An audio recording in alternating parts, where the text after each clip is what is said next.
Absolutely incredible change inside of the Fed fund futures. And the point here is that inside of the Fed fund futures, if we are being pushed out into September of not 26, September of 2027, then we have not priced in the higher for longer or not cutting rates in any way, shape, or form.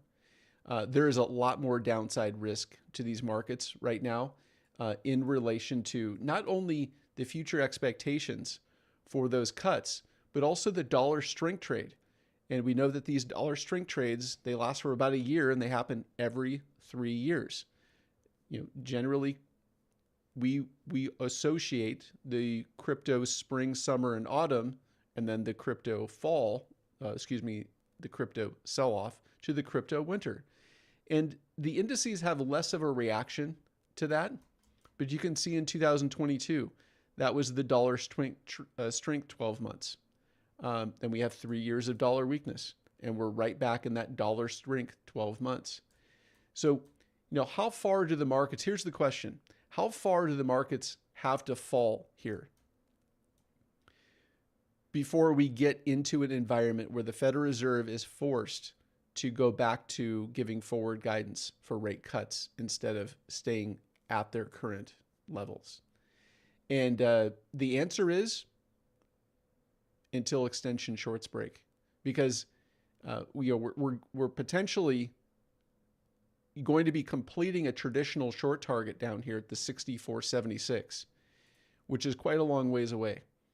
In the process, though, there are going to be entries, very similar. I should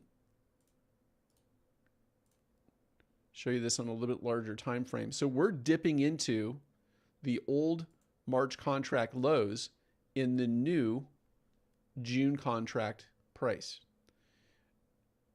You can see here that there were shorts from highs once and twice and 3 times. And we ran into a fourth before dipping into lows on that Friday. These are the types of 50% shorts that we're anticipating here. But we went literally straight down. Before we made a retracement, like we did last week, into our resistance levels, before we went up into those levels, we ran into the bottom of this range. So there are gap fills that are above us here. Think about this for a moment, is that dipping into these lows, there were 3 unfilled gaps above us. One from the March contract, one from yesterday's 4 o'clock close, and then one from yesterday. Dipping into this previous low of the March contract, there were 3 unfilled gaps above us. And that is fuel for a counter trend rally.